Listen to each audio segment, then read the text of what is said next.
السلام علیکم دوستوں، امید ہے آپ سب لوگ خیریت سے ہوں گے۔ بات کریں گے عمان کی کچھ اہم خبروں کے متعلق، اور ایک افغانستان کی خبر ہے، وہ بھی 29 مارچ 2022 اور منگل کا دن ہے۔ سب سے پہلے تو پتہ چلیں کہ ڈینگی کے حوالے سے عمان میں منسٹری آف ہیلتھ کی جانب سے بارہا جو ہے وہ اویئرنیس کمپین بھی چلائی جا رہی ہے۔ سیفٹی کے حوالے سے اسپرے اور دیگر جو بھی تدبیرات ہیں وہ بھی اختیار کی جا رہی ہیں۔ تو آپ سب سے بھی ریکویسٹ ہے کہ اپنا خیال رکھیے۔ ہماری طبیعت خراب ہوئی تھی فرائیڈے والا دن، میں نے آپ کو بتایا بھی تھا کہ مچھر نے کاٹا ہے، اور وہ مچھر نے بڑی تسلی سے کاٹا تھا، لیکن بعد میں ہمارا سکون یعنی اس نے پرسکون انداز میں کاٹا، اور بعد میں ہمارا سکون جو ہے وہ ڈسٹرب ہو گیا۔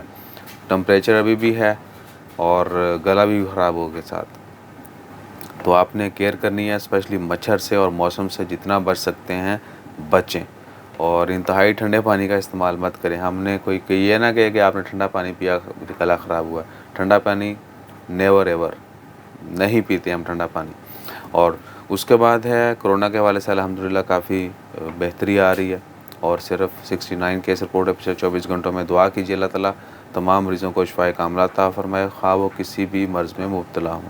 اور افغانستان کے حوالے سے جو خبر ہے وہ ہے، طالبان نے گورنمنٹ کے آفسز میں جتنے بھی لوگ کام کرنے والے ہیں، سرکاری ملازمین، ان کے لیے ڈریس کوڈ اور داڑھی کا رکھنا لازمی۔ شلوار قمیض پگڑی اور داڑھی ہر کسی کی ہوگی، جو داڑھی نہیں رکھے گا اس کو ملازمت سے نکال دیا جائے گا۔